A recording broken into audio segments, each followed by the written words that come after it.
Hey, everyone. Welcome back to the podcast. Today, we're talking about the emotional price of always holding it together. And that's a little bit of a theme that I have been on lately with these episodes because it's something that I'm seeing quite a bit in my sessions with clients. So, like I always say on here, if it's something that I'm seeing in my sessions and it's a pattern that is coming up, then it's something that I want to share with all of you because it's resonant as far as, many of you will reach out and go, yeah, that's exactly what I'm going through. That's what I went through.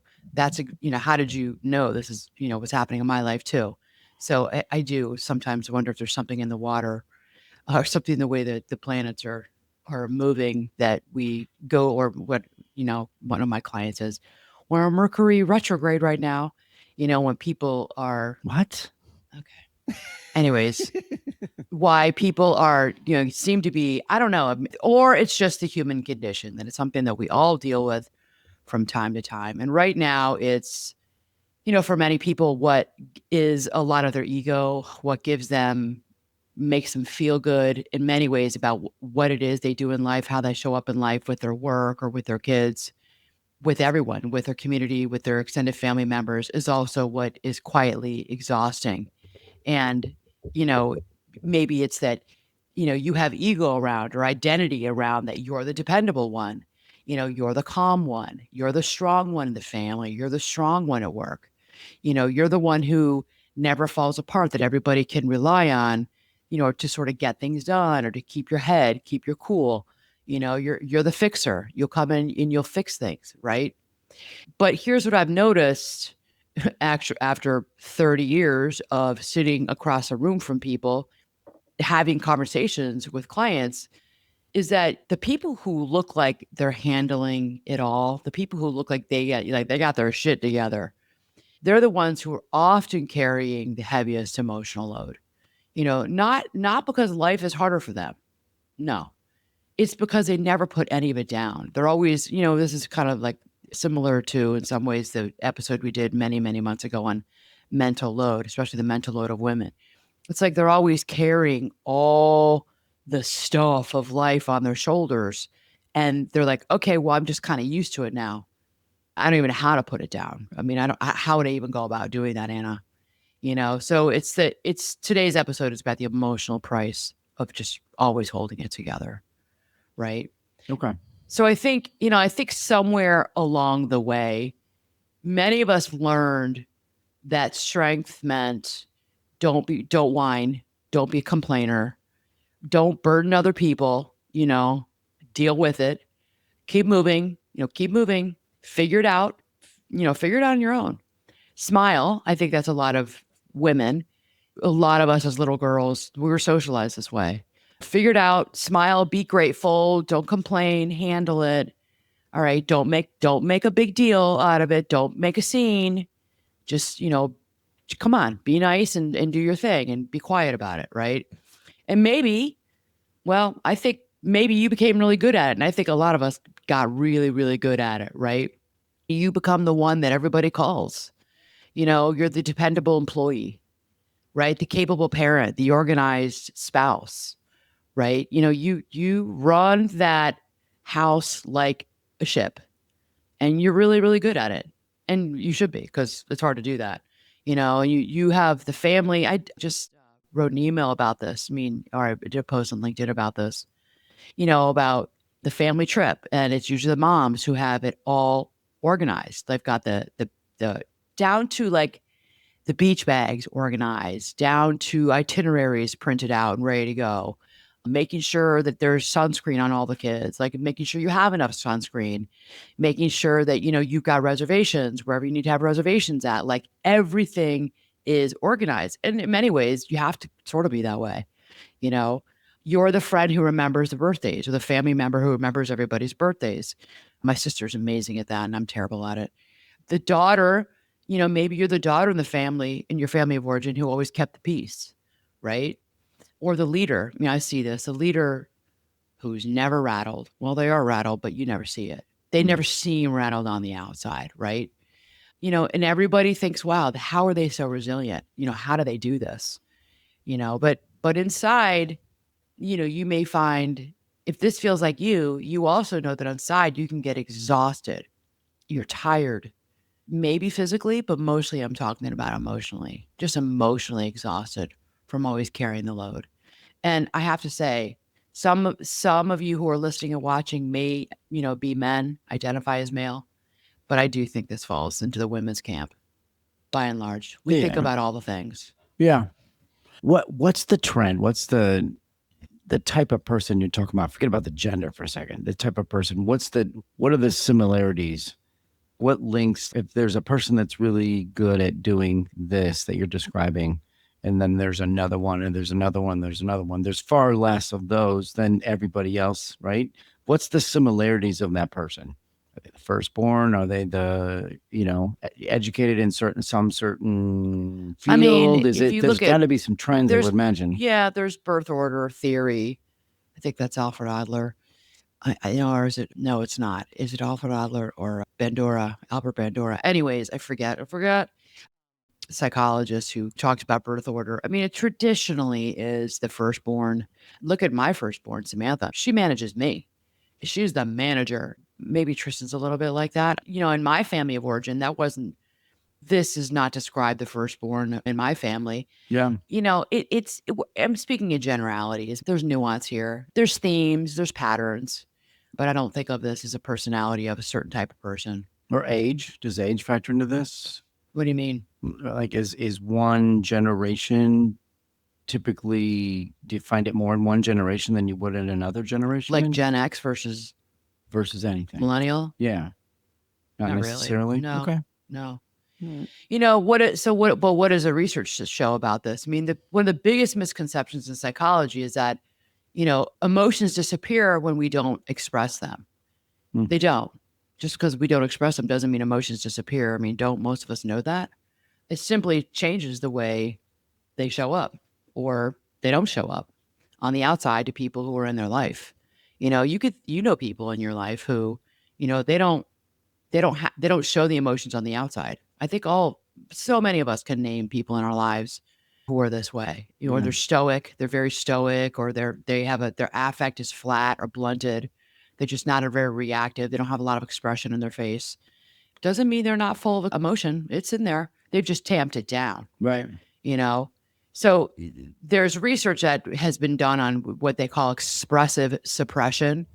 So and what that is it's the habit of pushing down emotions after they arise. So the emotions are coming up, but you're pushing them down. Nope, nope, nope, not doing this, not doing this, not going here today, not comfortable with it. So I will suppress them. And this shows that chronic suppression, the research shows that chronic suppression is associated with higher physiological stress, greater cognitive effort, poor relationship quality, and higher rates of anxiety and depression over time.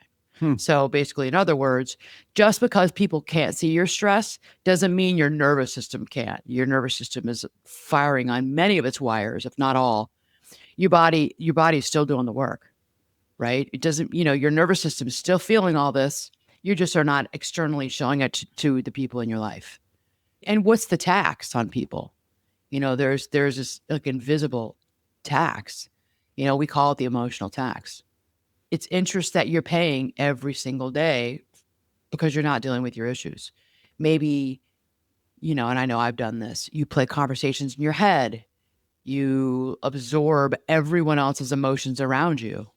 And that's something I've had to work on early in my career. Well, my career and my personal life, I had to really work on, emotional boundaries and not absorbing the emotions in the room or absorbing what other people were feeling because I'm an empath. I feel empathy for people, but I would pick up on all of it, and then move into thinking I needed to help them fix it, which is a codependency feature Yeah. that I have, which I don't do anymore, but it took me years and years of work to move out of that. Because when you absorb everybody else's emotions and you feel for them, you want to help them, right? It comes from a good place in people's hearts. It doesn't mean it's yours to pick up though. You know, you're the person who this is I know people like this.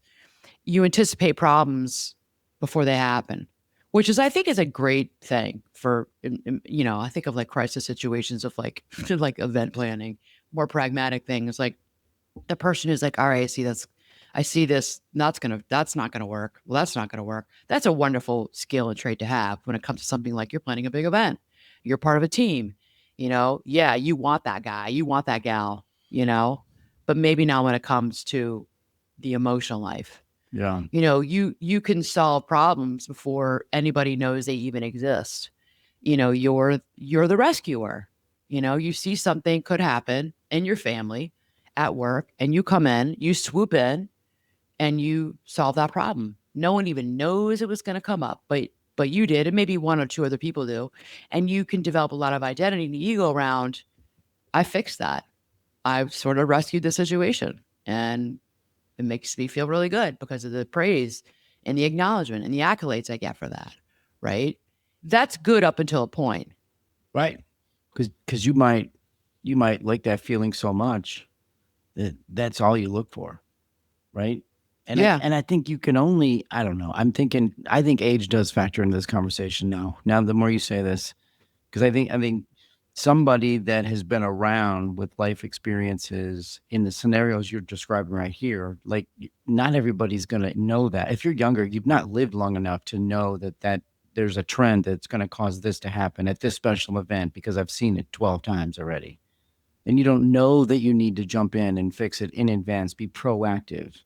I think there's a line in the sand between being reactive and proactive, and I think what you're describing is a proactive person a lot of the times, right?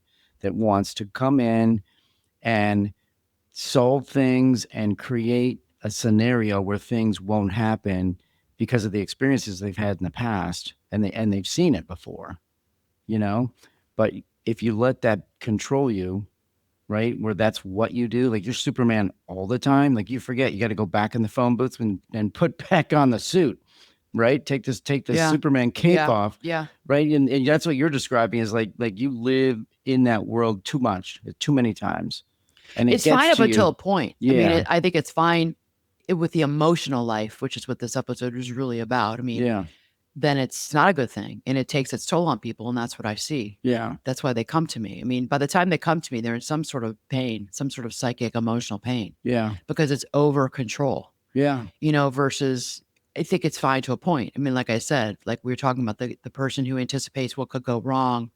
Maybe you're putting on an event or, you're you're the race director of this 5K that's coming up.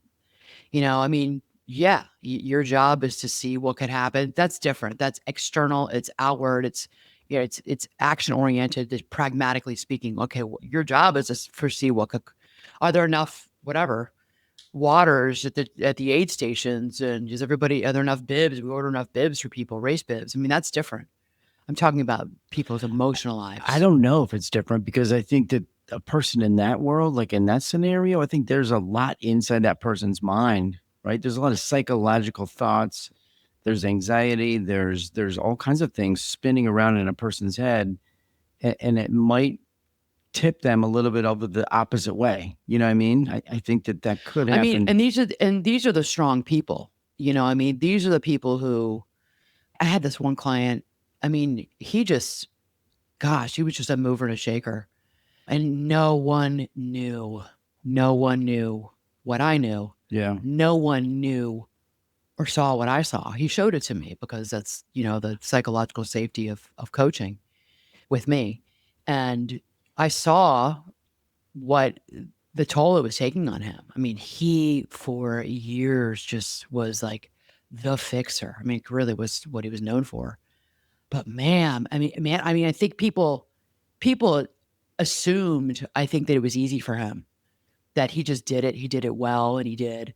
But that, oh, like he does this without thinking. No, that wasn't it at all. mm, It got easier as the years went by, but it wasn't easy for him. Competence is often mistaken for capacity. That you're competent, you have the capacity. But, yeah, just because you can carry this, just because you can do this for the entire team or the entire business, doesn't mean you should. And he didn't know that. yeah, Actually, he didn't know that. It's like me saying it out loud to him was like, what? What? What do you mean? And at the same time, very relieving to hear somebody else say, just because you can do it, let's say Joe, doesn't mean you should be doing it. Right. No one told him that. And he didn't tell himself that because he didn't learn that way. Because he was always praised for his competence Sure. and his capacity. His capacity was running out. You cannot keep going at this high functioning level without Yeah. taking a break. Yeah. He was like the guy who put out fires in business after business after business. Was he starting to become resentful because everybody expected that to be the norm for him? Was No. that no? No, he had a lot of ego around that. No. Interesting. But Interesting. it came out in other ways in his personal life, Yeah. which I'm not going to get into because I don't want to talk about that on the podcast Okay. because it's too private. But it came out, let's just say it came out in other ways that nobody would ever know about. And he was struggling with some things, very personal.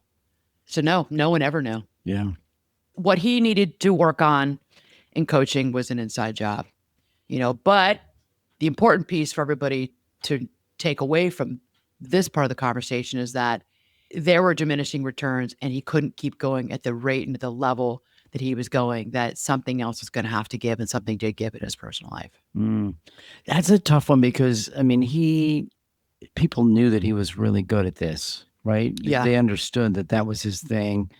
And so he had also probably some expectations of himself, right? Oh, yeah. I can't Oh, yeah. I can't let anybody else down, right? Because I'm really good at this. High performance person. Yeah. High performance. So now you got since college, Yeah. since the college years, just really seriously worked his butt off in everything that he did, and really very blessed in a way. Not blessed, but worked his butt off for it. Things sort of turned to gold for him. Yeah. Things worked out for him. Things worked out well. And then it was like the acknowledgement and the accolades, and then we got into ego, and then we started to talk about you can get narcissistic because it's all about me and how I look and my image. Not, and I don't mean narcissistic in like in a DSM-5 pathological way. Like there's no NPD diagnosis, and we all have a narcissism in us. It's our ego. And we talked openly about that. This is many years ago now. We spoke openly about, and he was able to say, yeah, you're right. And I never really thought about it like that. But yeah, I guess it is a narcissism in me, because I sort of kind of am addicted to how I'm viewed in the larger community and the work that he was in. Yeah. People knew who he was. Yeah. And yeah, I kind of love it. Kind of addicted to that. Yeah. I like the feeling of the success that I bring to walking the into table. a room and people's eyes light up and they want to talk to you. Yeah. They want your advice. They want to shake your hand. They just want to spend a minute within your sphere. Sure. They want to be around you. Yeah. They want to know what you're up to next. They want to know where you're going on vacation. I mean, you're kind of like the big man on campus or the big woman on campus. Yeah. There's a lot of ego around that. Sure. For people. And maybe it's even just like this became a larger community, but for any of you listening, it could be, your family, your extended family, your neighborhood, your small business. It doesn't matter. It's where it shows up for you. Right. If you're the fixer, there's a lot around that. I think that, this is I don't know. I haven't seen your list of power moves or takeaways today, but to me, this could be one of them. Is you're not describing something that's foreign to anybody that's listening to this, right? We've all seen this from a distance. Yeah. Or we are that person. Yeah. One or the other. We've seen it. We've lived it, right? But maybe for somebody that's in business, maybe a management team listens to this and is like, you know what? Let's be a little more transparent in talking about that, right? Like we don't expect you to always be the one, right? You are the one. Let's just acknowledge it, right? You are the one. You are the one that come in. You show up every time. You're the one that fixes it. You carry the load. You solve the problems. You think proactively. Good on you. And you don't have to be the one all the time. You know what I mean? Let's all learn from that. Let's all take a little bit of that and own it ourselves. Let's be better ourselves. And you don't need to have all that pressure to be that person every single time. I remember one of my first jobs out of grad school, I had a really great boss who, she just took on the burden of everybody's issues in this large department that I was in. I think about it now, but I was so young in my 20s. I didn't realize, and I thought about it in years since. This is over 30 years ago. Well, it was 33 years ago. And I thought about it since the toll that Wonder if it took on her, because she was a large hospital system in the city in Chicago, and there were a lot of issues that were going on. Talk about putting out fires. I mean, ethics consults that we were involved in, medical issues, high level traumas. And she was in charge of, this department of psychology. And we would come to her when there were issues with staff, other nursing staff, or multidisciplinary team issues. And she was always managing sort of all of us. She was being sort of she was kind of being like a therapist, Hmm. a counselor. She's kind of being a mom in some ways. She was very nurturing. She really was like our work mom, our personal therapist. She was also a manager. She was a program manager. She was a manager of all these people's emotions and who has to be where when. And I don't know what I would have done without her, because she was a person who I could go, who could help to balance out what I was thinking and what to do next. And I've often wondered, how did she do all that? I mean, she must have had ego. It must have felt good in a way to her to have all these, 20 people coming to her, wanting from her, wanting her counsel, wanting her, advisement, you know. But what was it like to be her? I don't know if I'd want that. I mean, that's a lot. Yeah. It's a lot. I just remember she was always out the door at 4:30. Now I know why, because I would never leave at 4:30 in those early years. It was always staying beyond, but she was like out the door, like, where is she? She's gone. I'm like, oh, I'm like, no wonder she left. She was there at 8 o'clock in the morning. She did her 40 hours and not beyond. Yeah. She was on all day long. And I wonder, like, what was that like? I don't think in my earlier to mid 20s, I thought twice about. I just knew what I needed from her and wanted from her, and she gave it. I never thought twice about like what it was like for her. I don't know. Right. That's what I'm talking about. That high functioning person. Yeah. Well, you know, and you're describing that you would not know that because you're 24. and she probably had ego, and it probably felt good. She was doing her job. She was doing her job. Yeah. But I think she didn't have boundaries with a lot of us, and we didn't even know that there should be boundaries. Like, you should just always be available to us, and she made herself always available. Yeah. Rather than sometimes trying to figure it out on your own. Right. It was sort of maybe it was an enabling sort of codependency, dysfunctional. Probably was, looking back now. I haven't thought about this in ever, but it probably was some sort of enabling codependency, funky dynamic that was going on. She had ego around it. You would need somebody with tremendous insight, like on a management team or a leadership circle or whatever you call it in your business, right? Yeah. To understand that that's a thing, and that's a thing we need to talk about openly. Like, because most people just let it go. Like, we're on to the next day. Tomorrow's Thursday, right? Like, it's let what go. What do you mean? Like if it's like you're watching this person be overburdened, the perception is they're overburdened. That they do too much. They absorb too much. They're thinking too much. They are available too much. Right. Right. Like, at some point, there's going to have to be somebody in the room that says, hey, hold on, let's actually talk about this for a second. That you're not expected to be that person all the time. That's too much for you. And at some point, you're going to crumble. And when you're coaching the bosses, and I think this is and I know, and there are coaches who are similar to me who do this, and I do. I can't not do this, and it's definitely my mental health. Being a therapist longer than I've been a coach, but when I coach my clients, I'm going to ask about. So we talk a lot about. My gosh, so much of what I talk about is performance, right? My coaching clients come to me. That's a piece of it, is performance, but they also come to me, and you all know this because of my mental health expertise. And, I'm not an expert in everything. I don't know everything. This is my jam. I do know a lot about mental health. And I'm also open. And as a coach, being direct, I'm never going to not talk like this specific conversation we're having today on the podcast. I'm never not going to talk to my coaching clients, about ego and about narcissism.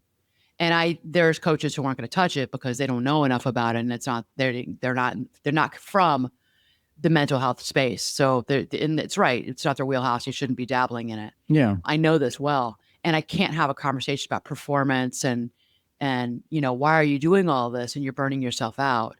And in this case, I was like of my former boss, I would, fast forward 33 years. Now this is somebody who's sitting across from me in a Zoom call, a coaching call, or in my office in a coaching session. I'm going to ask her about her ego. I'm going to ask her about boundaries or lack thereof, Yeah. and question that and wonder about that out loud to her and with her. Yeah. So I'm going to coach her up, but I'm going to coach her up in a way that we're bringing in psychology. Sure. I know there are coaches who do this, and good on you if you're doing this, and when you're doing it. I think you have to do it. You have to. Well, yeah, I would You think have to understand that's the point. driver, right? Yeah. Well, not everybody does, Yeah. because they don't. And other coaches would say, Anna, you don't have to do that. I coach high performers as well, and you don't have to do that. You don't have to talk about ego. Well, I'm going to, and if you don't know about it, you're not uncomfortable with it. No, you don't you do it, but I will. Yeah. Okay, before we continue on, we're going to get into the power moves here. Please don't forget to subscribe, rate, and review the podcast. And if you want to work with me, you know where to find me. hello@annamarcolene.com. Okay. And we can get on a call and talk about individual coaching if you want one-on-one. And then July 22nd starts, which is coming up fast, everybody, my next cohort for group coaching called Quiet the Noise. Okay. So if you want more information about Quiet the Noise, I'll talk a little bit about it at the end of this episode today. But if you want more details, let's get on a call together. You can get on my calendar, my Calendly. Blake will send you the link, and then we can talk one-on-one about the group coaching. Okay. You're going to get so much out of that 6-week group coaching. I'm telling you, you're going to get out of that 6 weeks that you would probably get.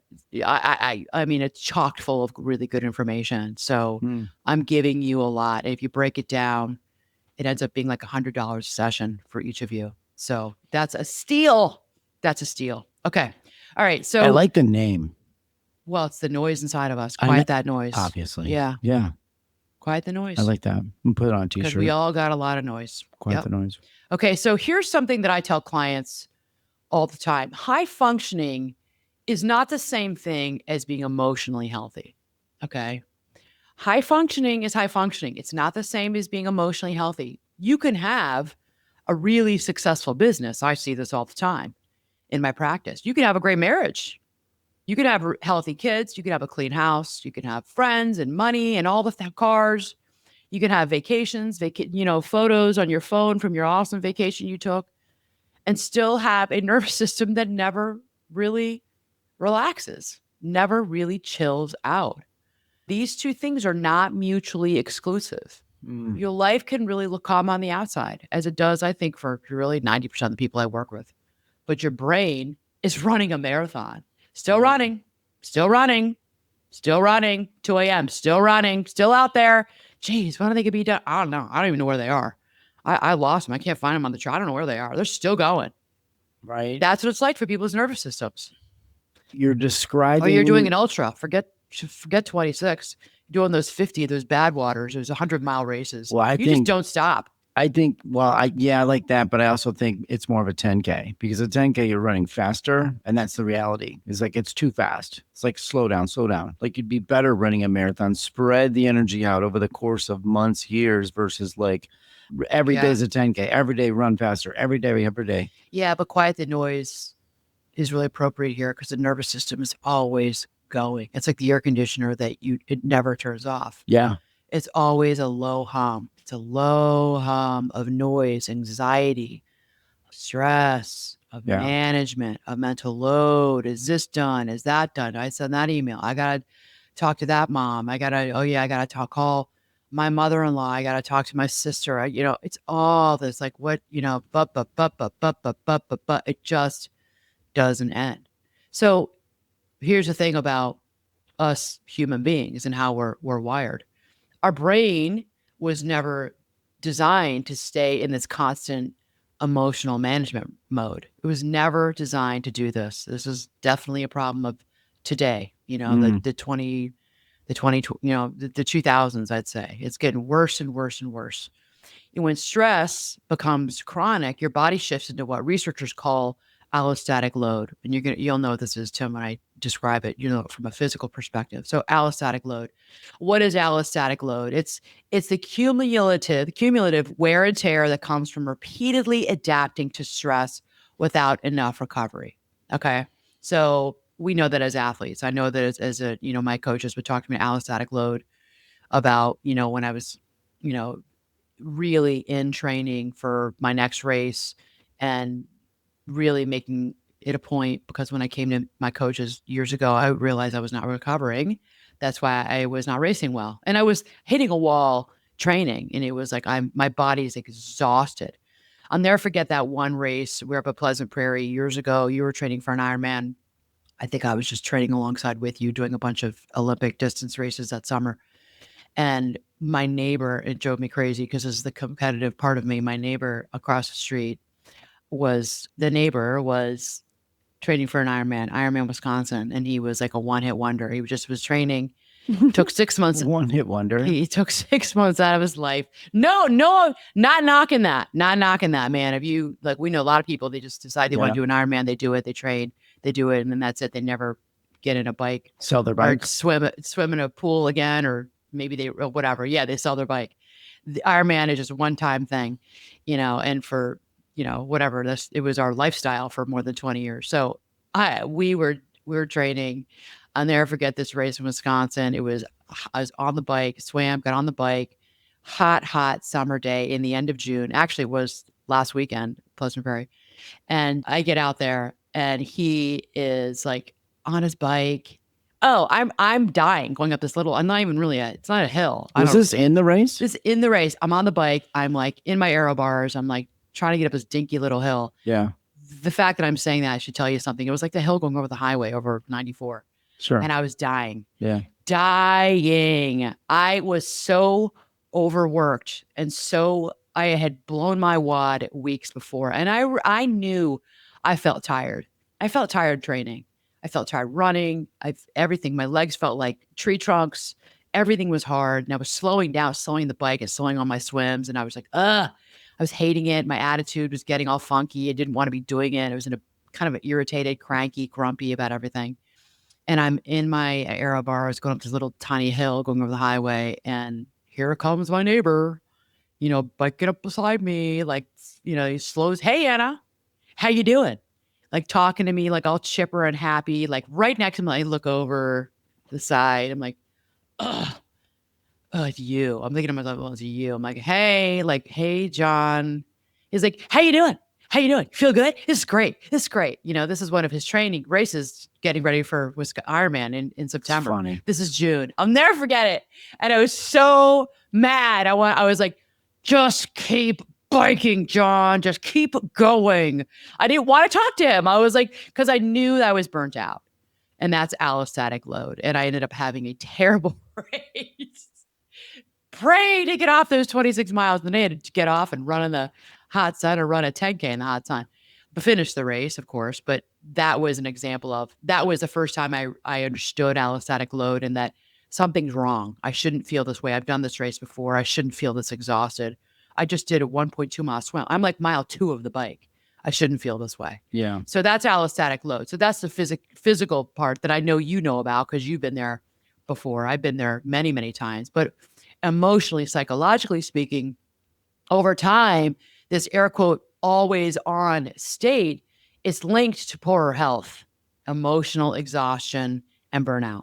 Yeah. And that's exactly what was happening to me. It wasn't poorer health, but it was emotional exhaustion, which did affect me in my physical ability, my capabilities as a triathlete, because I was burning out. So, what happens is eventually your body goes, yeah, no, we're not going to keep doing this. We can't keep doing it. Right. And that's when, people suddenly think that they have anxiety, on an emotional level. Think about it. I'm always going to use the example of sport or triathlon for you and me, but all of you watching and listening, apply this to your life. I can't keep doing this over and over and over again. And then you think it's anxiety. Think about where this shows up for you, if this shows up for you in your own life. Yeah. Or burnout, if you've ever been burnt out, or if you've said to yourself, something's wrong, something is really off. Usually nothing suddenly has happened. That's the thing. It's nothing suddenly has happened. It's just that the bill finally came due. Yeah. You're going to have to pay the piper at some point if you keep doing this. And now the bill has come due because you have been redlining it and redlining it and redlining it for weeks, months, and in my case, with the clients who come to me that I coach, years. Well, I don't want it to be years for all of you. I don't want it to be years. Right. You know, Can I go ask you a ahead. question? Yeah. So, I mean, I think we understand, many of us will definitely understand that the whole benefit of recovery, which is what you're describing. Right. Right. So, what is and maybe you're going to get to this at the end, but like, what's the prescription for air quotes recovery in this setting that we're talking about today? We're going to get to it. Okay. Okay. So I think that's the takeaway. People are going to be like, oh, I need to we're hear, going to get to I it. need to hear that. Those are your power moves. Yeah. So, what does holding it together cost? What's the cost to all of us of holding it together? It costs our spontaneity. And I don't think we always realize that. It costs us our spontaneity in life. It's our joy, our creativity, our play, our presence with people, our connection to others, right? And to ourselves, more importantly, because emotional control, it takes energy. This is all energy. Imagine driving your car with just one foot on the gas, right? And the other on the brake.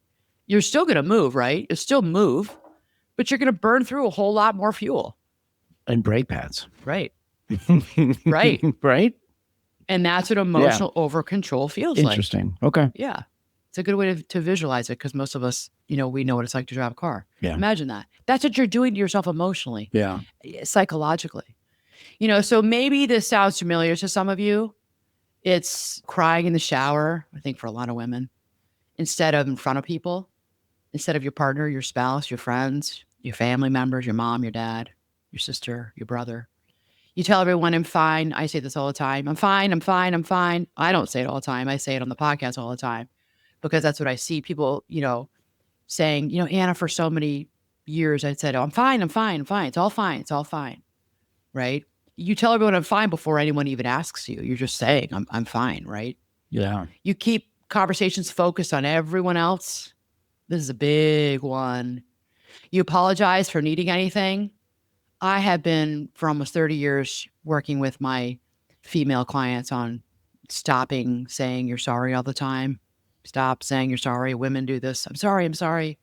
You know that. Yeah, true. Women say, and I don't do it anywhere near. I won't say I don't do it, but it's so automatic. It's so knee jerk. Even like I will notice it and I try not to do it. Like if somebody is coming out of the grocery store, the grocery store, and they have a bunch of stuff in their hands and they're holding the door and I'm walking up to the door to go into the grocery store. And let's say, they drop something, like they drop their purse or something falls. I will go to help them pick it up. I'll go, oh, I'm sorry. And you see yours looking at me like, what? As a woman, Yeah. the first thing you'll say is, oh, I'm sorry.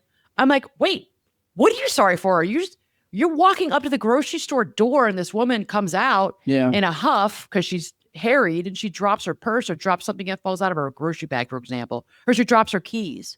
Oh, I'm sorry. I mean, I haven't, that's not the situation, but that's a really good visual of something that I have done, maybe would still do, would hope I wouldn't. Why are we saying we're sorry? Yeah. So that could be a whole other podcast episode about stop saying you're sorry all the time. Women really do it. It's our socialization. You apologize for also, and we apologize for needing anything. I'm sorry, but because you need something. You go in like kind of sheepish at like work or with your, maybe not so much family members or like, I'm sorry, but can we take the sorry out? Yeah. Take the sorry out. I'm sorry for interrupting you. I hear that. I am sorry for interrupting you. Don't say you're sorry. You lead with an apology. Yes. And I have a whole, maybe I should do something on that because I have a whole script I can give all of you on what to say instead of sorry. I've got a whole thing on it. Yeah. That I have been talking to my clients about for years. Maybe if you guys want, let me know. I can share that with you. I think you should. Stop saying you're sorry. Because I think that's something that we all live every single day. I think I've heard you say you're sorry when I'm like, why are you saying you're sorry? Maybe. Yeah. I think it's just something we don't even realize we do. Sure. Because we're kind and nice people and we want to be helpful. But I wouldn't do that. It's sort of like it's also like why we shouldn't self-deprecate so much. Don't do that. You got to stop self-deprecating. Okay. So Okay, so you apologize for needing anything. Maybe you don't remember the last time someone really took care of you. When's the last time somebody really took care of you? You are exhausted, but somehow you feel guilty taking a rest, taking a nap, Hmm. just lying your body down, not moving. That's not resilience, everyone. That's not, I talk about resilience all the time here, right? Badass confidence coach, grit, resilience. That's not resilience. And if you've been listening to me for any amount of time, you know that's true. You're nodding. Yep. I know that now, and I've learned that. That's survival. Yeah. That's never what resilience was about. Yeah. That's just you surviving. Well, it's like a piece of, I don't know, pick something that has its power source is a rechargeable battery, Yeah. right? You can push and push and push and think you're going to get just a little bit more from this, whatever it is, fill in the blank, right? But at some point, you got to turn everything off, Yeah. right? And you got to put that battery on the charger in the There you wall go. and let The it exact same thing. redo, right? You need to lie your butt down on the Yeah. couch. You need to get in bed, lie on top of the bed, get a blanket, take a nap. You need to meditate. You need to spend time alone, quiet, go for a walk, and don't speed walk. Go for a walk. Like I said last week, look up, look at the sky, look at the clouds, Yeah. look at the trees, look at the leaves. Get a meditation app. You know how many thousands of meditation apps there are today? They're Yeah. you're on your store on your phone. Get a meditation app. Do a 5-minute meditation. Start there. Yeah. Just learn how to do it. Before you know it, you'll be at 10 minutes pretty quickly. Pray, move in more, spend more time in your spiritual life. If you have a religion, wonderful. If you're spiritual, fine. Find something that's beyond you. And I don't talk about it very much on here with my clients. I talk about the physical body. I talk about the mental life, the psychological life. I also talk about the spiritual life because that's a part of who we are. I would be remiss and I wouldn't be doing my job in my work with my clients if I didn't talk about for you your spiritual life. We have to pay attention to that, Yeah. right? And I think that gets missed a lot for people. Pay I attention. think a lot of this does. What fills you Yeah. up? What fills your bucket? Just where do you get filled up? I mean, maybe it is being out in nature. Maybe, and for many, many of you, it is working on a relationship with God, higher power, Jesus, whoever it is, right? For you. Yeah. For me, I wouldn't be anywhere in my life. I say this all the time, without my coaches, without my therapist, but without my relationship with God and the faith that I was raised with, I would not be where I am today. I would not be where I am, stability wise, mental health wise, if it wasn't for my faith. Yeah. And I believe in therapy and I believe in coaching. I think that God puts people in our lives to help each other. You can't just pray it away all the time. Believe in the power of prayer all day long. All day long. I pray. I also meditate. And I think that God, the Holy Spirit, puts people in our lives to help us because we don't know it all. We don't know it all for ourselves. Yeah. Is no mistake that my therapists and my coaches came into my life the time that they did. I think that it's divine intervention. I do. I think those people were placed in my life to help me move forward or to tell me something that I didn't want to hear and I needed to hear. So I think it's all a part of this whole thing, Sure. this human experience we're having. But spirituality is a big part of it. Okay. So I have to say that. Yeah. All right. Yeah. No, I don't disagree with you. I think we don't take the time because, I mean, you think about the workplace, like we don't take the time to tell people to take a break, right? We celebrate the one that just works all the time, is there late, gets there early, puts in the extra effort, right? Like we're all about that. Right. And we forget it's not sustainable. It's not. That Gotta person's slow going to down. crash Gotta s- and burn. And it's hard for at me. some It's hard point. for me to. I mean, this is Yeah. me. It's hard for me to slow down. It's hard for me. This is not easy stuff. It's not easy for me to sit my butt down and to turn on my meditation app. It's not easy for me. Once I'm sitting and doing it, I'm fine. But it's Yeah. hard for me to get my butt in the chair, butts and seats, right? Butt in the chair. Turning on the app to meditate. Then maybe doing some prayers. But I know I need it. I know I need it. It's like I don't drink enough water every day. The kids are really good. The night that these millennials, these Gen Zers are amazing with their big Stanley cups. our kids, like they got their The big big things, thermos. their big thermos of water. They're so great at it. And I'm not that good at it. It's hard for Yeah. me. I have a big thing of water, but I don't carry it around with me like it's a baby in my arms all day long, like the kids do. And I have it in the kitchen or have it in my office. And I'm like, oh yeah, I got to drink from that. And I'll take a big sip from the straw. And then I walk away. And I'm like, like I know I need to do it. Yeah. It's not. It's just not second nature for me. It's the same thing with like my prayer life. I know I need to do it, and I always feel better after I do. There's a peace and a calm that comes from it that you can't really get anywhere else, And so when I do it, I feel better as always, and I feel renewed and strengthened. And it's not something that I just like, oh, it's just like I know I need to pray more, but it. I think that's a problem that a lot of us have. Well, I think Whatever our faith it's is or not a spirituality lot of is. us. I think it's everybody. I think Yeah, we don't, for some reason, we can't figure it out that we should make that the norm. Make the norm be that you have built in time alone, time for this, time for yourself, right? yeah, And we're talking about people work 7, 8, 9, 10, 11, 12 hours a day, whatever the number is. right. But like we don't build into that organically time for you. Right. Why not? Like, I don't even know go take a lunch. I don't even know what that means anymore. I know you don't. Right? But that's not good.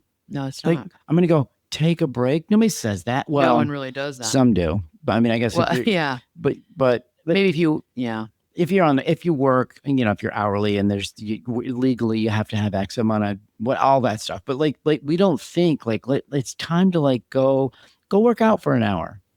Go take a walk for 30 minutes. Go sit down in the park and do nothing for 20 minutes. It's okay. No, we're just like, go, right? It's funny. I was, and this is something that just happened, like literally just happened. I was really mad at one of our kids because he did something really bad. They've really you won't get into it, but they made a really bad choice. And I was really mad, and it will all be okay. And thank God everybody's fine. But I was really mad, and I was all up in my head, like so mad, as many of you parents, you know what I'm talking about, and especially if you have adult children, you know what I'm talking about, and the kids are great. They're great kids, and they mess up. They're humans. And, there's some of them are still trying to figure it out. And, you have to you throw grace and have boundaries, and still, you think you're not parenting, you're still parenting. You're still parenting those kids in their 20s. And even in their 30s, they come to you for advice and for insight and opinions. And I was really mad, and I couldn't sleep. And I was all up in my head and having a lot of anxiety and anger and frustration because we've been down this road before. We've talked about this before. And I just decided, like, I have to pray. And it helped me. I just like, all right, God. I normally, I don't always do that. I'm not great at it. Don't always do it. I stay in my own head and work myself up into an anxiety lather, being mad about what I'm mad about. And I'm like, I gotta stop this. Yeah. And so I just started praying, and man, did I bend God's ear. talking. I'm like, okay, you're getting all of it, which is, I think, what probably God wants us to do, right? And I'm like, you're getting all of it because I'm so mad right now, and I have to talk to somebody. I have to talk to somebody about this. I'm so mad, and I did, and it helped, and I fell asleep.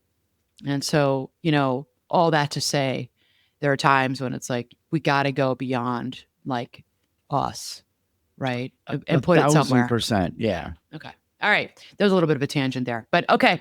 Let's move into, as we start to close up, I'm going to give you your power moves on this. Okay. So instead of, you guys know, if you've been listening to me for any amount of time, here they are at the end of the session. So these are power moves. They're kind of tips. Session. What's that? The session. Did I just say session? Yes. I always say that. Sorry. I say session episode interchangeably now. It's so weird. Session. Send me a bill. I got you. Yeah. At the end of the session, everybody, this massive group therapy, group coaching session that we're all in. I can't see all of you. Oh my you gosh. can maybe see me, That's hear so me. Funny. Oh my gosh. And I know the episode, your power moves, which are like your tips. All right. Number 1 power move. Want you to notice how often your first answer is, I'm fine. Just notice that. Start to notice that within yourself. How often do you say to people, I'm fine? Ask yourself instead, what's actually true? Not what sounds strong, what's actually true. Okay. Hmm. Your next power move. At least once a day, I want you to ask yourself, what emotion am I managing right now? What emotion am I managing right now? Not thinking, not solving, feeling. Those are different questions. Okay. I don't care so much about your cognition right now and your mind, your head. Get out of your head, get into your heart. Not thinking, not solving. What emotion am I managing right now? What feelings are coming up for me right now? Your next power move. Practice receiving. Practice receiving. Let someone help you. Don't explain why. Don't earn it. You don't have to earn this. Just receive it. This is really hard for some people. Just receive it. For many high performers that I have worked with, receiving is actually harder than giving. That's why I repeated it, because I know it's very hard for people. Mm. So is that the recovery you're suggesting? Yes. Air quotes recovery? Yes. Okay. Receive. Yeah. Might be hard for you. Let people give to you. Yeah. Your next power move and your final power move. Replace this sentence, air quote, I just need to power through, with what would actually restore me? Okay. So take out, I need to power through, got to power through this. No, no, no. Instead, I want you to ask yourself, what would actually restore me?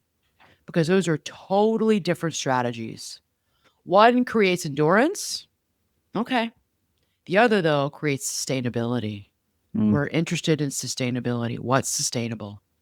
What would actually restore me? When you restore yourself, now you are making yourself more sustainable for the long haul, for that long ultra marathon you're going to do in life. Yeah.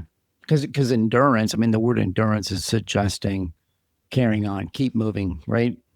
For the long haul. I want you to endure, but we need it to be sustainable for you. Okay, so here's what I want you all to remember. Strength isn't never falling apart. Strength isn't pretending you're okay. Strength isn't carrying everyone else's emotional weight. Real strength is creating a life where you don't have to constantly recover from your own life, right? I don't want you to need a vacation from your life. So if this episode of today has resonated for you at all, I think you're going to love what I'm doing inside Quiet the Noise, the group coaching. All right.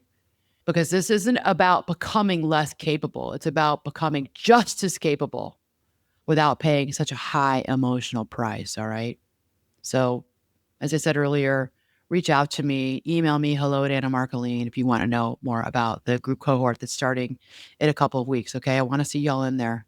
I want to meet you all. I want to get to know you more, and I want to see your faces. I want to see your lovely faces. Okay. All right. And so until next time, be brave enough to stop performing strength. Stop performing strength. Start building it. All right. Mad love, everyone. Until next week.